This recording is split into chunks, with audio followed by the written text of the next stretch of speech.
የዛሬ ቪዲዮአችንን ከመጀመራችን በፊት አንድ ጥያቄ ልጠይቅ። ከ6 ወር በፊት ስታደርገው የነበረውን ነገር ታስታውሰዋለህ? ይህን ያክል ቁልጭ ብሎ አይታየህማ። ከትንሽ ጊዜ በኋላ ደግሞ አሁን የሚታየን ያክል እንኳን የበፊቱ የነበረውን አንተን ማስታወሳችን አሁን ያለህ ሚሞሪ የሚጠብቅልህ ለወደፊቱ አንተ ዶክመንት አድርጎ የሚያስቀምጥልህ ደግሞ ጆርናል ነው።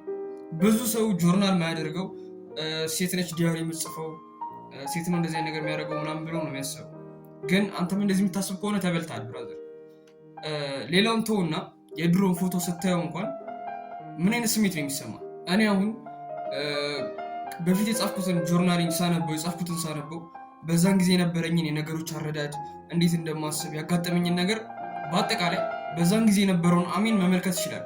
ከምንም በላይ ደግሞ የጆርናል ጥቅም ምን ያህል መንገድ እንደመጣ ዛሬ መመልከት ይችላል። እኔ አሁን በፊት የጻፍኩትን ጆርናሊንግ ሳነበው በዛን ጊዜ የነበረኝ አስተሳሰብ የነገሮች አረዳድ አሁን መቀየሩን ሳየው ምን ያህል እንደተለወጥኩኝ ምን ያህል መንገድ እንደመጣሁኝ አይበታለሁ ማለት ነው። ሌላው ደግሞ ስትናደድ ስትከፋ ብቻ ብዙ አይነት ስሜቶች ማትፈልጋቸው ስሜቶች ወደ አንተ ሲመጣ ደስታም ሊሆን ይችላል። ብቻ ጆርናል ላይ ስትጽፈው የሆነ ነገር ደስ ይልሃል። ንዴት ከሆነ ቀለል እያለ ይመጣል። ተከፍተህ ከሆነ ያ ነገር ቀለል እያለ እያረጋጋህ ይመጣል ማለት ነው።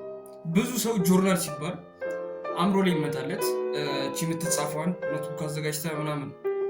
ግን ጆርናል ማለት አሁን ያለበትን ሁኔታ ለወደፊቱ አንተ ማስቀመጥ ነው። ያ የምታስቀምጠው ደግሞ በጽሁፍ ብቻ አይደለም፣ በቪዲዮም ነው፣ በቮይስም መሆን ይችላል።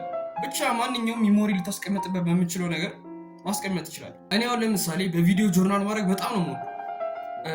የሆነ ጊዜ እንደውም የስልኬ ስቶሬጅ ሞልቶ ከዛም ጉግል ድራይቭ ላይ ማስቀመጥ ጀምሬ ነበር። ጉግል ድራይቭም ደግሞ የሆነ ያክል ሊሚት አለው ለካ።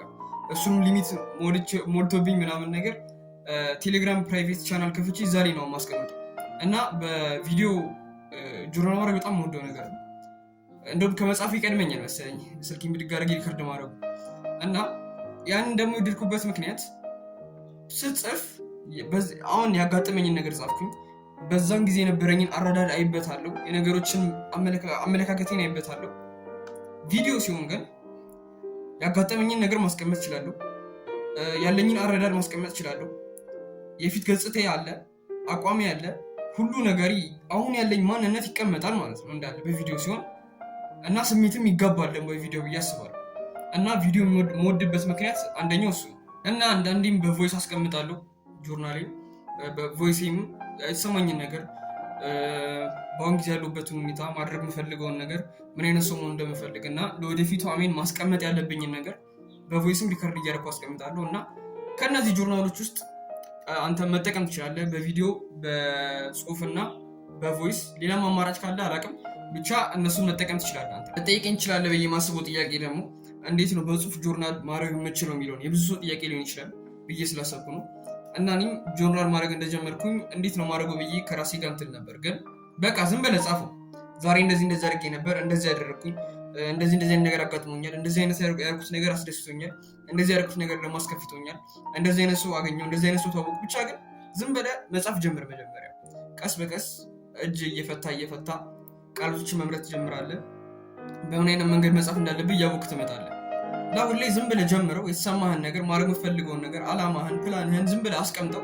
ከዛን ከጊዜ ወደ ጊዜ እየተሻሻልክ ቆንጆ አድርገህ መጻፍ ትጀምራለህ ማለት ነው። እና በአጠቃላይ በዚህ ቪዲዮ መናገር የፈለጉት ነገር ጆርናል የሴት ነው ምናምን የሚሉ ሰዎችን አትስማ። አንተም እንደዚህ አይነት አመለካከት ካለ እሱን አመለካከት አፍርሰውና ዛሬውኑ ጆርናል ማድረግ ጀምር። ኖትቡክ አይኖርህ መጻፍ ባችል የሆነ መጻፊያ ነገር ከሌለ በቪዲዮ ሪከርድ ማድረግ ትችላለህ። ድምፅን ቮይስ ሪከርድ ማድረግ ትችላለህ። ብጽፍም ጥሩ ነው። የሆነ በተለይ ስነ ጽሁፍ ላይ ምናምን የሆነ ነገር መሄድ ከፈለግ እሱ ነገር ይረዳሃል እና ብጽፈውም ጥሩ ነው፣ አሪፍ ነው። ስትጽፈው ስሜትን መግለጽ ትችላለህ፣ ማውጣት ትችላለህ። እና የንግግር ክህሎትን ማሳደግ ከፈለግ ስትጽፍ ያው የንግግር ክህሎትም እያደገ ስለሚመጣ ብጽፍም ጥሩ ነው። እና ጆርናል ማድረግን ጀምር። ዛሬ ጀመረ ከሆነ ጊዜ በኋላ መተህ እንደምታመሰግነኝ አልጠራጠርም። እና ዛሬውን ጆርናል ጀምር። የዛሬ ሀሳቤን ይመስላል። ቪዲዮ ከተመቸ ላይክ አድርገው፣ ቻናሉን ሰብስክራይብ ታደርገው፣ ተጠቀምበታለህ። ሀሳብ አስተያየት ካለ ኮሜንት ላይ አስቀምጥልኝ፣ አነበዋለሁ። ባይ